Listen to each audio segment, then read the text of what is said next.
Hustle, and today's show, it's going to be a pretty unique show where we're talking to digital entrepreneurs and black entrepreneurs that are actually doing great things. Let it be in the marketing space, let it be in cryptocurrency.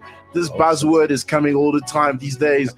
It's something that a lot of people are interested into, and I brought back John Lombela, a good friend of mine who's been playing in that space for quite a while. John is the cryptocurrency guru. I call him like that. Go, guys. And welcome back to the show. John, we think, represents the future. So, can blockchain be a catalyst for development in Africa?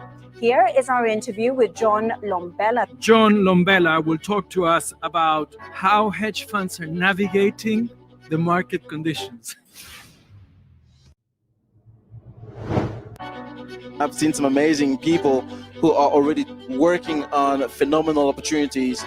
And therefore, as entrepreneurs, and I'm an entrepreneur myself, all the way from South Africa, it is important to always develop new things, right? So ambitiously build new cases beyond just financial services. What is important for us is to focus more on the applications that are going to serve the purpose of the public, the guys that we are actually solving problems for.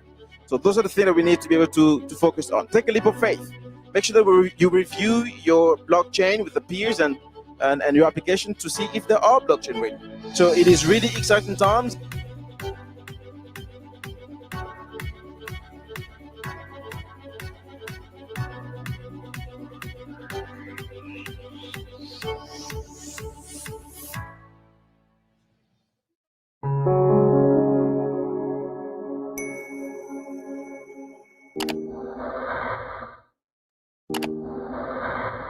Welcome back to the Digital Hustle, and today's show, it's going to be a pretty unique show where we're talking to digital entrepreneurs and black entrepreneurs that are actually doing great things. Let it be in the marketing space, let it be in cryptocurrency. This buzzword is coming all the time these days. It's something that a lot of people are interested into, and I brought back John Lombela, a good friend of mine who's been playing in that space for quite a while. John is the cryptocurrency guru. I call him like that. Go, guys. And welcome back to the show. John, we think, represents the future. So, can blockchain be a catalyst for development in Africa? Here is our interview with John Lombela. John Lombela will talk to us about how hedge funds are navigating the market conditions. I've seen some amazing people who are already working on phenomenal opportunities. And therefore, as entrepreneurs, and I'm an entrepreneur myself, all the way from South Africa, it is important to always develop new things, right? So ambitiously build new cases beyond just financial services. What is important for us is to focus more on the applications that are going to serve the purpose of the public, the guys that we are actually solving problems for. So those are the things that we need to be able to focus on. Take a leap of faith. Make sure that you review your blockchain with the peers and your application to see if they are blockchain ready. So it is really exciting times.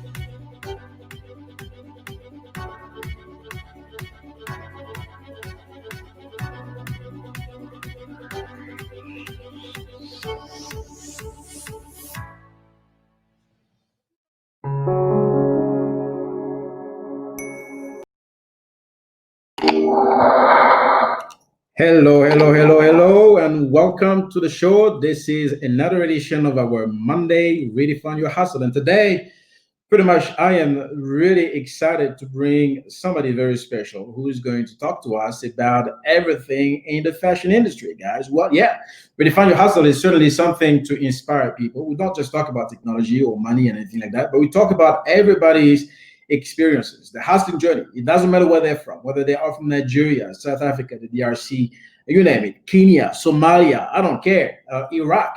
But as long as we bring on these shows somebody that I've had the privilege to engage with before or meet on my personal journeys as part of my various travels around the world, but the idea is for me to bring to you an expert in the field, somebody who is extremely passionate about what they're doing in whatever field it is, to start sharing information with you.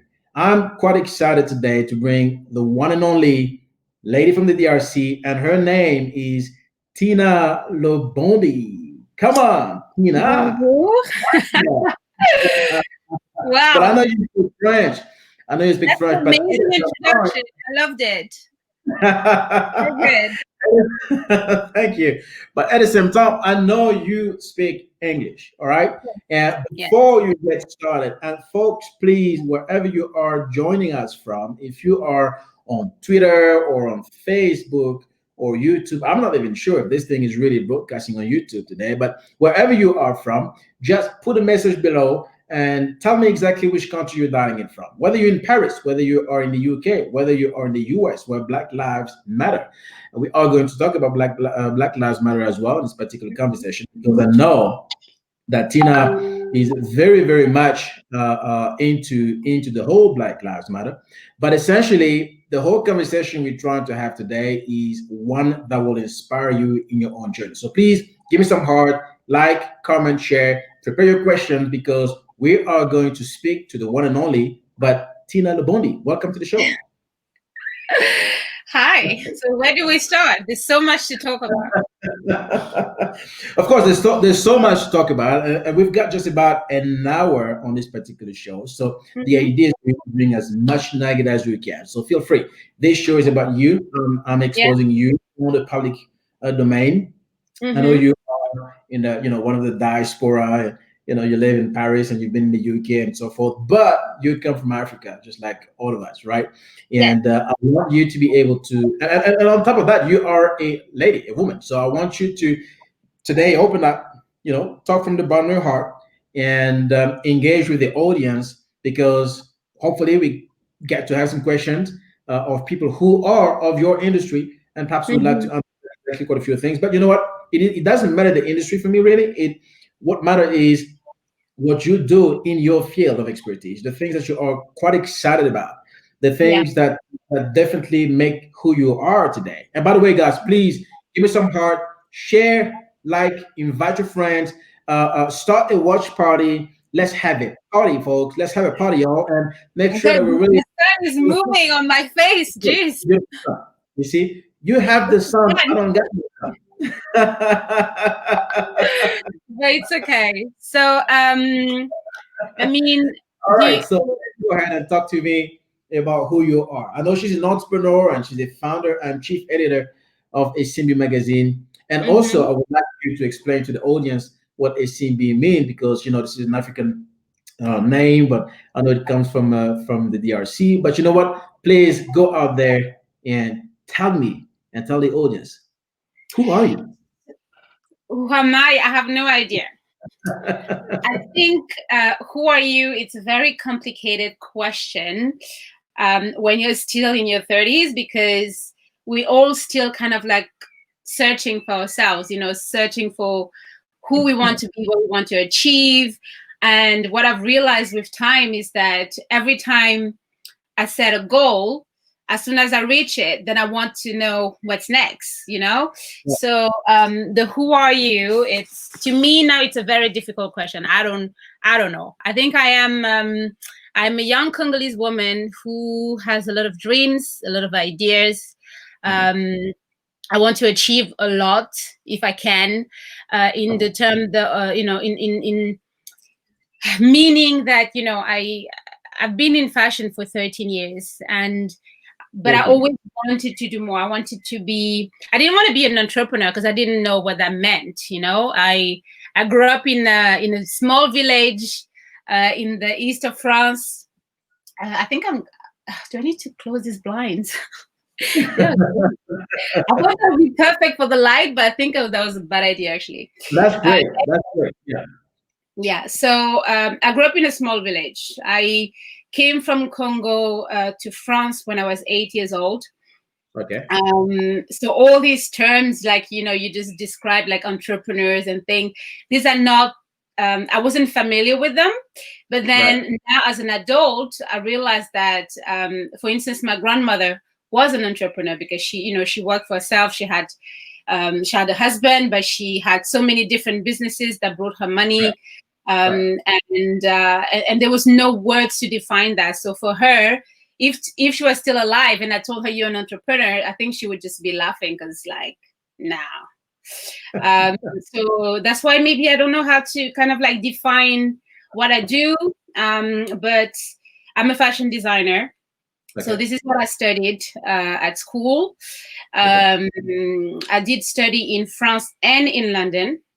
So I did 2 fashion schools because really I wanted to see the difference, and the difference in teaching, it's huge in London and between London and Paris. So I studied fashion, and I think I tried to work for other people for a little bit, but unfortunately, I didn't like it so much. Like, you know, the routine, like waking up every day, taking the train, or even the car or taxi, it was just like, I didn't want to do it. So after a while, I was always coming late, you know, these stories that you hear from people when they don't want to work. So that was me. I was always coming late. I worked with a lot of like luxury stores such as Gucci, Burberry, but I didn't like it. I really, really didn't like it. So after my fashion school, I decided to start my own business. And so I was in London. At the time, I think it was like 2 years after I arrived in London. So I didn't know the industry as well as I do now, obviously, but and the language as well. So I went to London to learn English because I really, really, really wanted to speak English. And so how I started was small shows, small opportunities that you kind of like create with the people you meet. You know, I think I did some fashion shows in nightclubs, which were awful. Like, I would say to any designer, even if it sounds like a good opportunity, don't do it, because the pictures are going to look awful. You won't like it. Buyers don't go to nightclubs. And yeah, it's not very useful for a brand. But at the time I didn't know, so I did it. And then I realized that the crowd that was coming to this fashion show was not the crowd that I wanted to design for. So I had to switch. And I was very fortunate because I posted a picture of my designs on LinkedIn. So at the time, LinkedIn wasn't as big as it is now. And there's a PR who was dressing some celebrities for a very big award in London. And she picked my designs. So I had to dress 2 actresses. And that's how like my brand kind of like blew. So, yeah.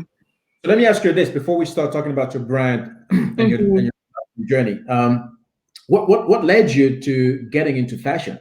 I mean, you first of all, you are born in the DRC, so you leave and you get to France when you are 8 years old.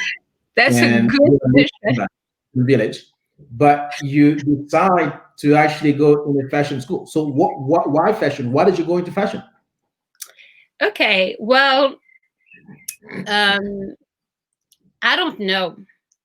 So when I ask people that know me, you know, they were saying I used to draw a lot. So I used to make a lot of drawings. I used to draw people, like, you know, men, women. Because I used to write a lot of stories. So every story that I would write, like a small romance type of things, I would illustrate it. And that's how I started to also like drawing dresses and things like this. And I did a test in my school because I had very good grades. So they were like, oh, you have to be a lawyer or a doctor. I said, but no, like, I hate blood. I hate touching people. Like, I can't be a doctor. And a lawyer, or no, I'll have to work with all these criminals. And because my temper is, you know, I get angry sometimes. So I'm like, I can't be a lawyer. I'm not like containned enough. And then I was looking into the number of years for the studies, and I was like, oh, no. I've been a good student, top student, and now I want to do what I want. So I did a personality test, and fashion designer was one of the jobs that, you know, that just came in. So one of the other, there was 3. I don't remember the third one, but the second one, I remember it was air hostess. And I never took like I took the plane once, obviously to come from Congo, but then I didn't fly anywhere else. So, and I was like, in a plane, I didn't really remember how it felt like. But then I was like, oh, I have to travel all the time. No, I don't want to do that job. So then I was only fashion designer left. So that's how I said, okay, let me just try. Since it's my personality, why not? Right. So it seems to me that you actually kind of identified that fashion design was your forte on the basis of two things. So first of all, you know how to draw. You love to draw so much. But secondly, you took a personality test, right? Because you were probably more confused. There's a problem. I'm here. So, can you hear me? Yeah. So I can hear you still, but I'm going to pull you back on the show. I'm going to pull you back on the show. Okay. So we're having quite a few connectivity issues right there, and I'm going to pull her back on the show right now. So what I was saying is this. Yeah, I got you back on. So if you were, if you found yourself back in the fashion business, it is because it was through mission, right? So you went for hospital, you didn't like it. For medical, you didn't like it, and eventually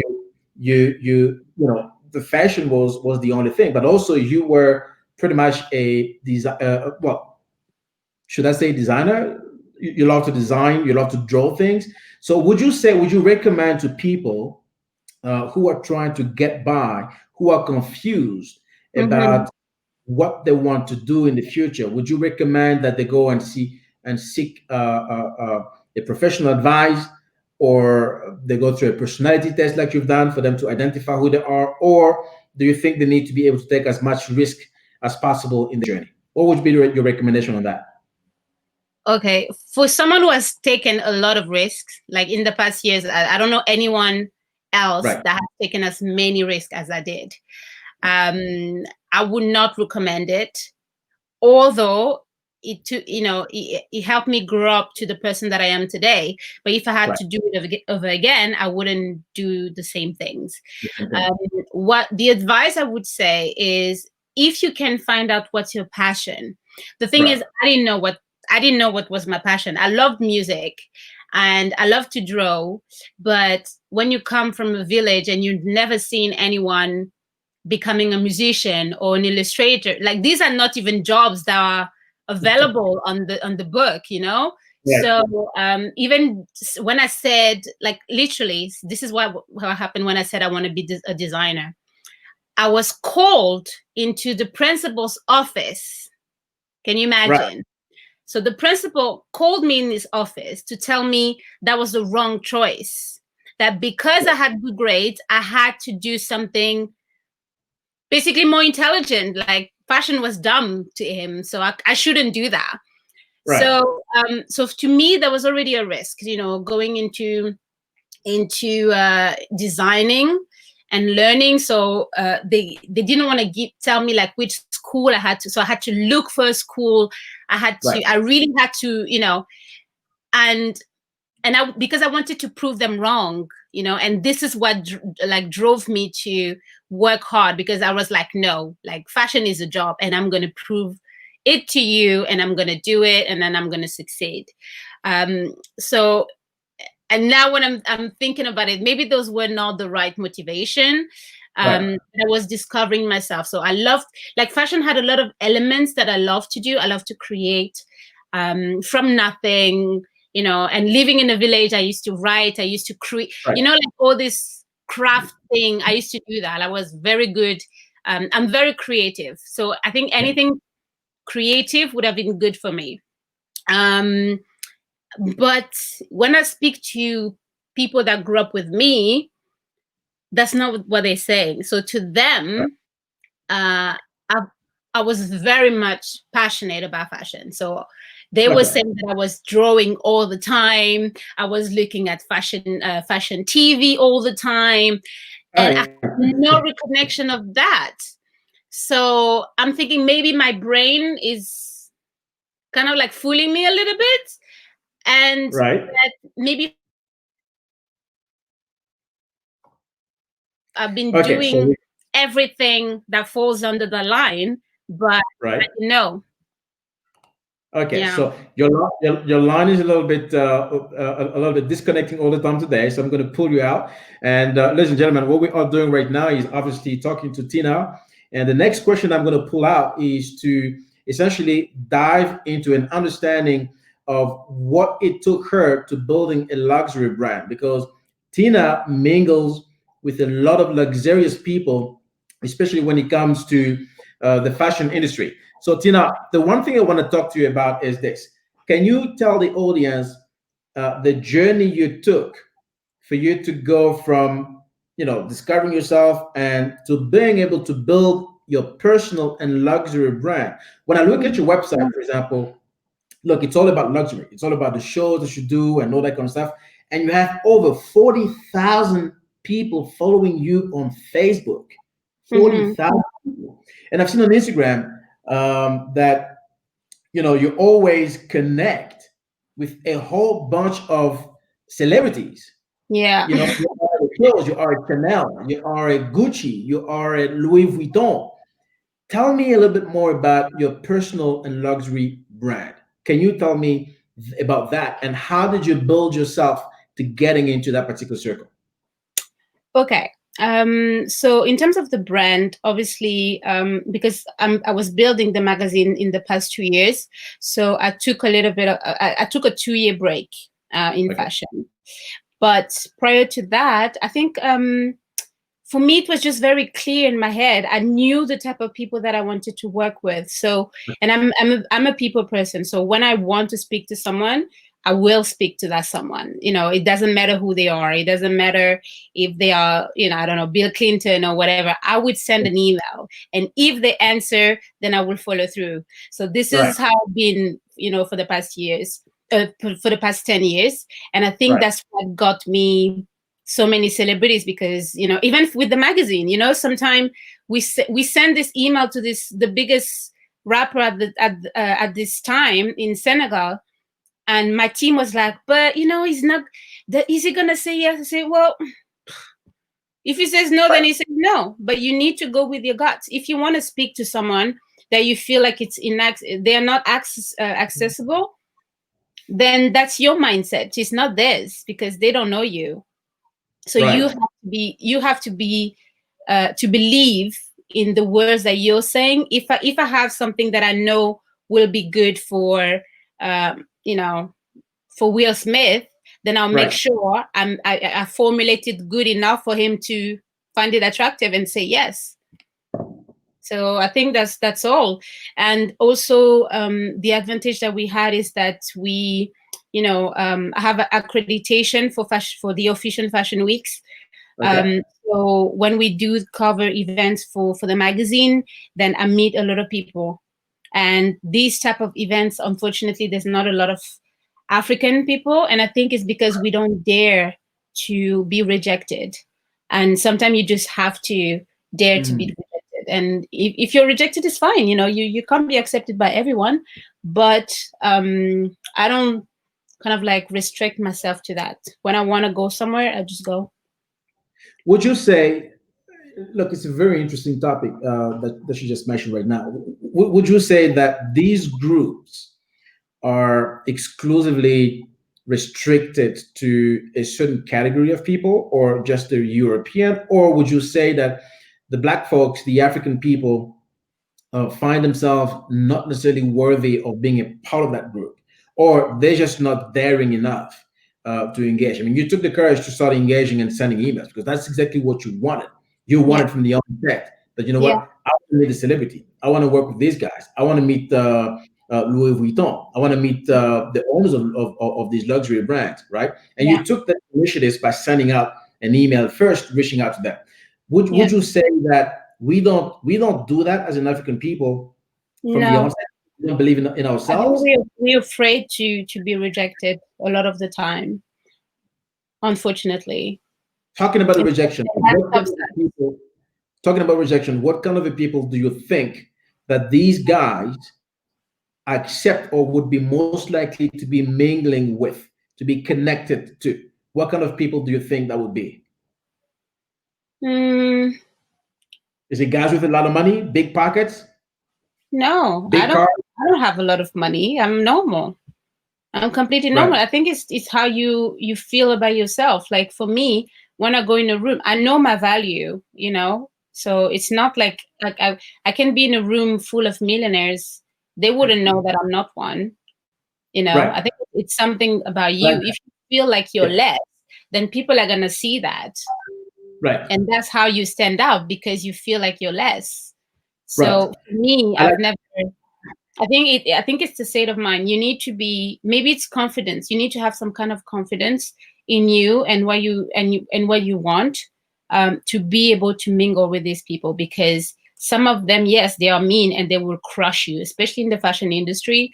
People, if they feel like, what are you wearing? Oh, Primark, bye. You're done. So do you think that it's a very stressful industry where people are trying to always outshine themselves by the latest designer fashion that they wear, and it becomes a constant reminder of living that high-end life, and all the time you have to be wearing this, you have to be wearing that, you have to, is it as stressful as it is, or what's your take on that? It is, because if you go to Fashion Week, for instance, it's a 7-day, sometimes 9 days event.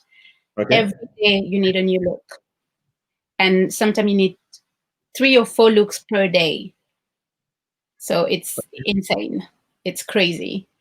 So who sponsors these people? Do they have agents, or do they do it by themselves? Because obviously there's a lot of money involved. So some people have stylists. Some people go to press offices that lend them clothing. I have a lot of clothes for myself. So when I need something specific, then I will go to a press office and hire kind of like something. But yeah, I think a lot of people have stylists, and they work with, you know, people to help them dress and see which trend is working better than the other. If you're going to a Chanel show, obviously you're not going to wear Gucci, so you need to be mindful of these type of things. Okay, so your brand. I want to know more about your brand, and I know that some celebrities have been wearing your brand. And by the way, on your Twitter page, you have a pinned tweet whereby there is a celebrity that wears your T-shirts all the time, and I think that tweet was dated out of 2015, whereby you pinned it, and you say, "Wow, it always melts my heart when," I forgot the name of the celebrity who actually wears your garments. So tell me about the brand. Is it more of a luxury brand? Do you think it is something that appeals to the audience, to the average person out there, or anybody can have it, or only a certain kind of people with a flair of luxury can have access to those? My brand is for everyone. But before I answer this question, I'm sorry, I just need to open the door for someone. I'll be there in 1 minute. All right, sorry.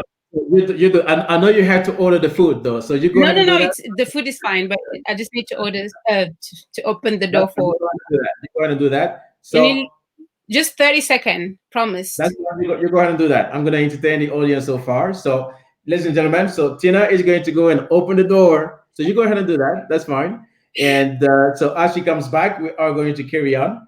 And obviously, so today what we're doing is talking to Tina Lobondi. So she's an entrepreneur and founder and chief editor of the Esimbi Magazine. So the one thing I want to do is to obviously come back and talk about Esimbi Magazine. And there is a reason for that. She actually featured me on that magazine, I think 2 years ago, and whereby she wanted to understand everything we do in the finance space. All right. So the conversation around money, investment, and particularly blockchain and digital assets. So she was fascinated about that. And she said, you know what, I want my audience to be able to understand this aspect and for us to be able to carry on with that. So she then reached out to me and said, hey, you know what, I definitely want you to feature on my magazine and discuss exactly about the things that are going to perhaps even change the amount of people. And the other day, I think we had an IG live, Instagram live, where we kind of educated a lot of people for about an hour on the important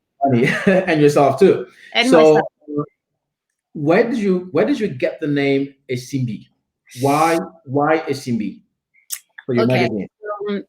I wanted to. Okay, the story about Esimbi basically is that I went to Congo to do social work with kids, Yeah. with some schools, and we did one conference at the Esimbi University. So that's a fashion school. So I had, I think, 700 students in front of us. And I asked them who were the role models that they know, people that inspires them. Right. And the names I got were like Beyonce, some American people. And then I said, no, and you need to give me like Congolese people, like African-based people. And they couldn't give me anyone. So that's how I got the idea of saying, okay, I want to do a book or just one magazine where I will put together a lot of entrepreneurs, African entrepreneurs, so then I can give this for free in the schools in Congo. And we did. So that's the first Esimbi that came out. We had 7 or 6 Congolese entrepreneurs on the cover. And then we interviewed a lot of African entrepreneurs. And it was very successful. So that's why we did a second one, and then the third one, and now it's number 12. Wow, you've got 12 edition on that. Yes. Where's your magazine so far? Digital, or do you distribute in France, in Europe, in Africa, and so forth? Where do you distribute your magazine? So we distribute it in Congo, in Ivory Coast, in France, of course, but also because now we sell it online, so we have people buying it from everywhere. We have people that subscribe yearly from Germany. We have from France, from the UK, from Canada as well, because there's a lot of Congolese people there. America as well. So it's going global, which is amazing after 2.5 years. What is the one message that you are trying to portray in Esimbi Magazine? Obviously, you are, interviewing a whole bunch of entrepreneurs from Africa. And I know you have interviewed me as well. What is the one message? What are you trying to promote? What do you want to promote for the African region? That my motto for Esimbi was always, when I started the charity, was to inspire and to empower. But then last one is achieve, because you can't just empower people and inspire them and not help them achieve what they want to do. So what I wanted to do with this Esimbi was to educate, because like you said, for instance, when we did the live, it wasn't just for my audience. Like, I learned a lot from you, and reading also your interview. So every time we interview someone, for me, I need to learn something, because if I don't learn something, then I don't feel like my audience will learn something. You see what I mean? So every person that I choose when I want to do an interview is because I personally want to learn something from them as well. Yes. So for me, it's really what are the audience spans to? How far do you go? And somebody is saying, "Wow, you're going global. Global is the way." And I love that. I always have the mindset of being global and not necessarily being, I'm a local entrepreneur, but with a global mindset. So you've seen me traveling around the world pretty much, and so forth. So how far does your audience go? Is it only the French-speaking regions, or do you also reach to English-speaking? Not at all, because we had now we were approached by a Nigerian investor to do an English version, because he loved the magazine that he saw, but then he was like, I can't read it. And then we had someone in Kenya as well who contacted us saying, they really love the magazine and they want to see how, if we're going to do an English version and how they can translate it, things.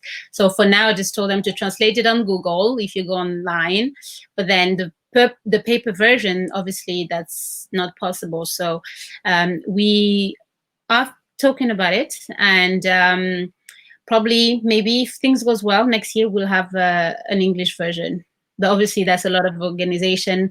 At the moment, we're 10 people in the team. So, that would be another 10. I mean, no, we're 12 now. So another 12 people, then it's like, and then managing a whole different language. So yeah. So let me put it to you this way: fashion, music, and money. Yeah. And I want to understand the relationship between you and each one of these three. And the reason being, on your magazine, I've seen the people you portray there. They seem to all be coming from the fashion or music industry, and with me as well from the money perspective and investment and so forth. Yeah. What's the correlation? First of all, why do you like these three elements? How does it contribute towards what we're trying to do in Africa? And what kind of a person or do you profile on your cover page when it comes to Esimbi Magazine? So for the cover page, pages, it depends. So it depends on the theme. So every edition we have a different theme. So this June is the music. So that's why we have the singer Dip Doundou Guiss, who is a rapper from Senegal. And because now we are focusing more to the whole continent, so we need to portray people, Africans from different countries. And how I choose people is like, yeah, of course, fashion, music, and money, because to me, that's what makes the culture. If African leaders decided to take culture more seriously, these are the three elements that would go into it. It would be fashion, music, and money, because it would bring a lot of money. But at the moment, these are the two sectors that they don't care about because they don't see the value. And so for me, I think maybe that was because Esimbi is not a fashion magazine. Like, that's something that I'm very clear with. If you look inside, you will see that it's not at all a fashion magazine. And we sometimes have one fashion article, and all of the others are interviews of people in the very often in the industry that we are trying to portray. So if it's a magazine special business, then it'll be a lot of about business. If it's about I don't know, fashion, like the September issue would be about fashion, so we're focusing on more fashion interviews, but then we have the article. So what I try to balance is that having 10 interviews and then 10 articles. Obviously more, but that's kind of like the balance. And then the articles can be anything. Like for this month we have Black Lives Matters. We have something about sexuality, because it's very taboo still in the African community. Sexuality. We have one article about pedophilia and literature. These are subjects that are not much talked about in the African community. And to me, I feel like it's important for us to have this conversation, because there's no, like, life is short. We need to educate ourselves. So why do we kind of like stay on our toes when, there are some subject that we feel like, oh, I can't talk about this. And even mental issues, like mental illness, we don't talk about that. But a lot of people suffer from it, especially in the past 2 months with the pandemic. It's been awful, and as a woman, for us it's even worse, because we have to deal with our hormones. And then if you're depressive, oh my God, I can't even imagine, the combination of the two. And these are things that no one talks about. Like, if you speak to we did a live actually about that with the African families. If you tell them, oh, I'm not feeling well, it'd be like, oh, just go and lie down. No, I need to speak with someone. I need to have a conversation. I need to explain my pain. No one will, like, most of the time, people from your family won't listen to you. And then there's the shame to go to a specialist. So these are all the subject that I try to include in the articles. And then the interviews stays on the theme that we have as a general. So now we're going to be talking about the industry. So we talk with the CEO of Tress TV. We talk with Young Paris in New York. We talked with Lady Ponce in Cameroon. Like and it's all these people's experiences in the music industry. I think the mix and the knowledge, it's very powerful, because you never see these people in one room. So having it in a magazine, to me, it's amazing. Like, it's truly amazing. Fantastic. So do you talk about religion as well? We have one article this time. It's true that I've tried to avoid religion. Why do you want to talk about sexuality, and yet you don't want to talk about religion? The reason why I'm asking though is because I saw on your, it must have been on Facebook, not on Facebook, on Instagram or on WhatsApp status, right? Where you portrayed a short clip of Louis Farrakhan, who is the leader of the Nation of Islam. Mhm. And the Nation of Islam is a very controversial religion in the US, especially considering that they believe that the white man is the devil and the black man is the angel, and the black man is going to go to heaven and so forth. So it's a very, very interesting debate. But I also see that you bring about, especially on your post, certain things that make reference to religion. Why don't you want to talk about religion in your magazine? It's not that I don't want. It's just that I haven't pinned down a subject about religion that interests me, Right. and I think that's very much it. Because what we didn't do much before as well on the Instagram page, for instance, was to talk about actuality, like all the news that are happening at the moment. And this year we've done that more. And for instance, now when we talked about Black Lives Matters, we realized that we could be talking about Black Lives Matters every day because there are so much injustice happening. Like, it's sickening. Every day I have to turn my phone off for an hour because I'm just sick of all the news that I hear, all the negative news. And for instance, now this story with Hillary Clinton that just came, and no mainstream media is covering it. And then you wonder why. So and then for us, we're wondering, is it our responsibility to actually break down these things that other news don't want to talk about? Or should we just stay on our topic, which is to educate African people on African history and not on, what's happening now? But unfortunately, the two impact each other. You can't move forward if you don't know your history. You can't move forward if you don't know how your ancestors suffered. So we're trying to find like a balance to kind of for instance, last week we posted something about Black Wall Street. So for us, we assumed that a lot of people knew about it, but no. So we did. We asked them a question. We had 11% who knows, and the rest had no clue. So people were thanking us that we posted about this. And then you had there's also something where we posted about like the racist commercials, because the thing is, people don't realize how powerful TV is.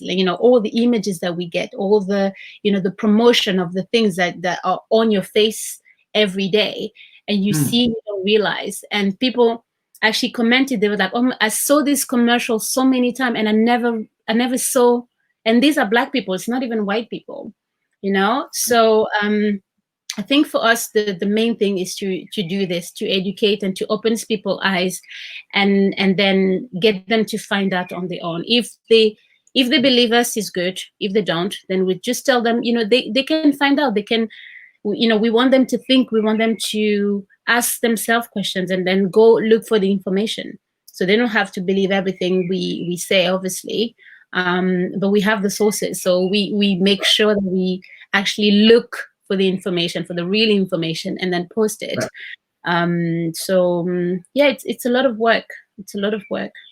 So you are African Congolese. You're pretty much part of the diaspora, right? Although I'm assuming that you probably have the citizenship, so you would either be French or British. But at a grassroots, you still remain an African, right? What is the extent? 100%. What is the extent? What is the importance of Black Lives Matter, according to you? The reason why I'm asking is, and one thing I love about your magazine and what you post all the time on social media, is the awareness from an African perspective, and you always want the people to be reminded of their roots. Whether it is the diaspora, you want to reconnect these elements, with each other. You want the younger generation to understand the history of Malcolm X, the struggle that he brought forward, of Patrice Lumumba, and Thomas Sankara, and a whole bunch of it. So you post all these guys, Nelson Mandela, you post all these guys on your social media, and then I started really following very closely, and I realized, wow, you are, you are so culturally in tune with everything that's happening that you want to be able to get the people to know about that, right? So what is the extent of Black Lives Matter to you? And should it only be Black Lives Matter, or all lives matter, or perhaps the Black Lives Matter, okay, is something that means that is there to avoid the injustice that has been created by racism. And I saw a letter today by Jeff Bezos, and how one of his customers responded. I don't know if you saw it on his page, and he was literally insulting Jeff Bezos because Jeff Bezos went on Amazon website and posted his support for Black Lives Matter.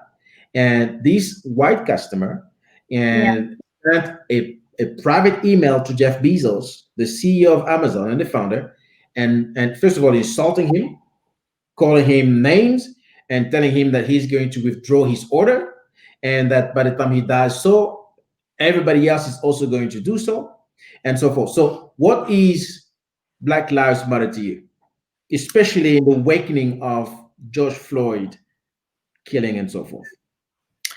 So that's a very good question. So for me, first of all lives matter cannot be said until Black Lives Matters. It's been said before, and unfortunately, people have been giving very good examples. If you live in a neighborhood and there's one house on fire, and then the other houses, you want to help the house on fire, but then the others say, "Oh, what about us? You didn't help us today." Yeah, but you're not on fire. That's the problem. You have a whole nation who is very, very angry. We have, thousands or maybe millions of people that are very, very angry and frustrated because they are not moving forward. They're not being given the same opportunities as their white friends. And I grew up in a white neighborhood, and I can tell you that all the people that I went to school with, none of them did what I did. So if they were to manifest, they would manifest against me, and maybe that I had more opportunities than them because I went out of that village to do so the concept, it can be very different, but now we are talking about the majority who are suffering. And you can say to these people, all life matters, because they're like, no, because mine never mattered. And that's the problem. And we've never seen videos of white people dying on camera the way we see Black people. And that's actually, I think this is what's getting people so angry. So for me, it's good to march, but we need to understand that people have been marching for a very, very long time. The last time our march was maybe 10 years ago in London, and it was for something in Congo. And that brought no results. So from that day, I said to myself, I'm never marching anymore for nothing. And I never did. So, for me, like I was saying to my team, it's good to march, but we need to have a goal. What is our goal? What do we want to achieve with this march? Do we want to change the laws? Do you want to change the policies? What do we march? What are we marching for? Justice, but justice for what? To put 4 guys in jail? No, that's not enough. Because you need justice for everyone that's been killed, right? So to do that, we need to change the laws. So we need to march for the laws. Okay, got you. You see, so there needs to be a goal for everything that we do. For what I posted on the Esimbi page, because I was really angry on Tuesday, because people were saying, "Oh, do this Blackout Tuesday, Blackout Tuesday." I said, I'm not doing Blackout Tuesday. I'm not an activist I'm not a Sunday activist, like I call them. So if you want to be an activist, it's every day, 24/7, that you need to to have Black on your mind. That means when you go to a restaurant, you first check out a Black restaurant. When you go to a shop, you need to check, like, this is the mindset that you need to have. And then you can call yourself an activist. So that being said, so I ask people, why did they do Blackout Tuesday? Do they know what it means? Who started the movement? No one knew. I said, but why are you doing it then? Like, what? How can people, like Black people, follow trends they don't understand? Why? So then I explained to them what was Blackout Tuesday, and they were all surprised. So, you know, for me, so that's why I wrote this text. I said, okay, so it's good to be marching today for George Floyd, you know, because that could have been for Breonna Taylor and all the others, but we marched for George Floyd, right? So in a week, the trend will be gone, right? So when and that's what was achieved. Exactly, you need to rethink your action as an African person. You need to think your action, because at the same time we were marching here, there's 3 rapes that happened in Nigeria. 3 young girls that were killed for no reasons. One in a church, in her own church, raped and killed, murdered. Seriously? In the day, yes, during the day. 21 years old. Yeah. So for me, it's that's what I'm telling you. It's really heartbreaking because there's so much happening. If you really want to know what are being done, you know, for Black people in the diaspora and in Africa, then if you're not strong-minded, you'll be depressed, because it's depressing every day. Do you feel, especially living in Europe, living overseas, living not in Africa, do you feel that there's that divide? I mean, you've been there for a very long time, and I know. Look, I may not have experienced direct racism in my lifetime, although I've seen some very racial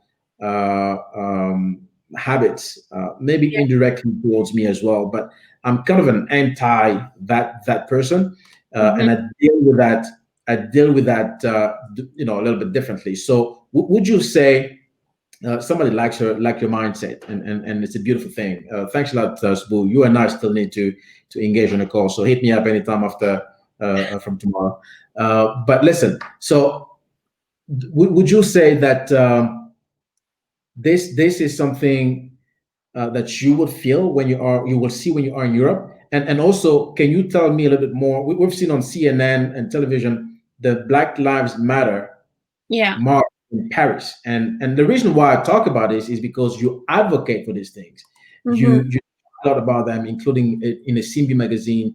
You are constantly reminding Black people of where they come from and what they should do. So that's why I should actually even join Seabee. I like your mindset.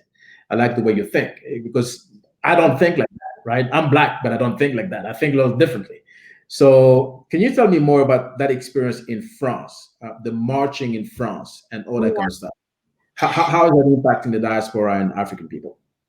So the marching in France was for Adama Traoré. So he was killed 4 years ago in very similar circumstances than George Floyd.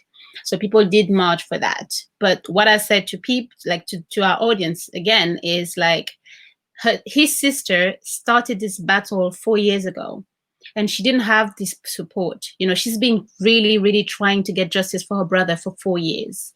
And she planned that march in January or February, so it was a while ago.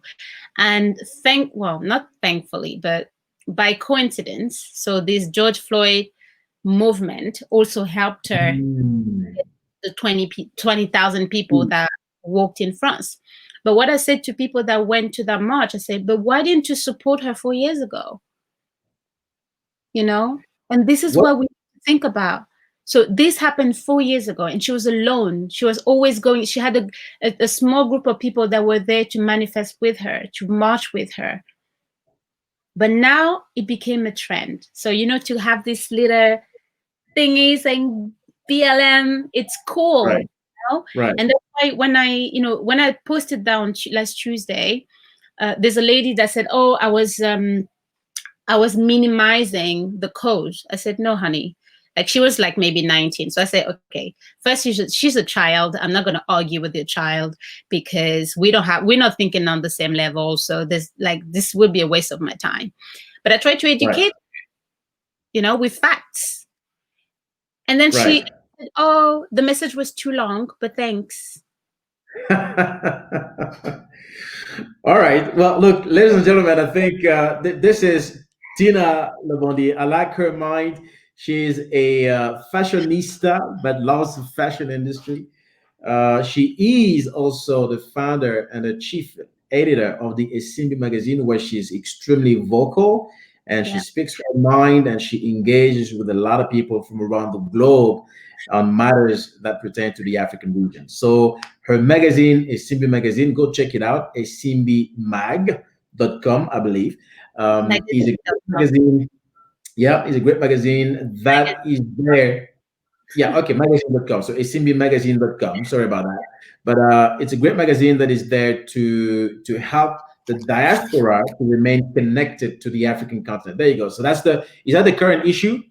That's No, the issue. the current issue is quite far. So I'm just grabbing what's next to me. Okay, just show close to the screen, please. Let me see that and let the audience see as well. There you go. So that's a beautiful magazine and with a beautiful lady on the cover page.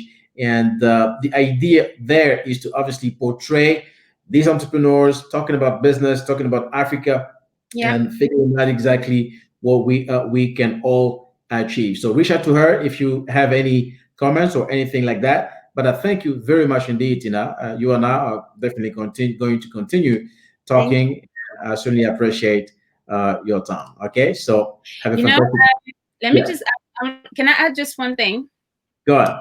It's funny because I had this conversation 2 days ago, and I realized that when I was in Africa, so when you're in Africa, obviously you don't see yourself as Black. Like, no one called you Black. So, and someone, we were talking, and I realized, like, it's only here that they put that name on you. It's, you're Black, but when you're in Africa, you don't know you're Black. So Africans can't have the same relationship with Black Lives Matters than we do when we are here. So that's something. Picking up the name of the issue that has joined the article. Oh my God, which one was that? I can't remember but I have a copy of that though. I need to send to Tla. I'll send it to you, bro. That's a great question. I don't know. I can't remember I have a copy of that, and I'll definitely push it through. And she featured me on that, and she asked me some question. And the one question that she asked me that I responded to, she asked me and said, what do you think is going to be the future?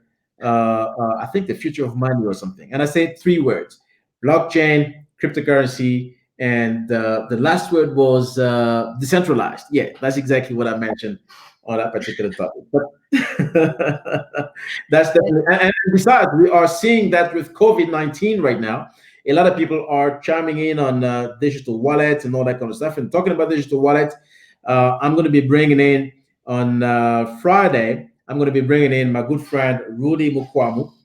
We are going to talk about Maxi Cash and how Maxi Cash, a digital wallet, also an entrepreneur from Congo, is making it big in South Africa. So he has been around for about, I think, 19 or 18 years within this country, has developed some amazing tools. And in fact, for those of you who may know, Rudy Mukwamu has also developed the, what platform is that? The Stockville platform. So Stockville. So I know that Stockville is a fantastic thing in South Africa. And he and Tepo, an entrepreneur who actually featured in great magazines in South Africa, were a part of the Stockville journey. So Maxi Cash and Rudy Mukwamu are going to be featuring on Friday for us to talk exactly about our journey and so forth. So I thank you very much, ladies and gentlemen, and definitely this is a show where we strive to engage and inspire, and that's what it is. Until then, I'll see you soon, guys. Thank you very much indeed. black entrepreneurs that are actually doing great things. Let it be in the marketing space, let it be in cryptocurrency. This buzzword is coming all the time these days. It's something that a lot of people are interested into, and I brought back John Lombela, a good friend of mine who's been playing in that space for quite a while. John is the cryptocurrency guru. I call him that. Go, guys. And welcome back to the show. John, we think, represents the future. So, can blockchain be a catalyst for development in Africa? Here is our interview with John Lombela. John Lombela will talk to us about how hedge funds are navigating the market conditions. I've seen some amazing people who are already working on phenomenal opportunities. And therefore, as entrepreneurs, and I'm an entrepreneur myself, all the way from South Africa, it is important to always develop new things, right? So ambitiously build new cases beyond just financial services. What is important for us is to focus more on the applications that are going to serve the purpose of the public, the guys that we are actually solving problems for. So those are the things that we need to be able to focus on. Take a leap of faith. Make sure that you review your blockchain with the peers and your application to see if they are blockchain ready. So it is really exciting times.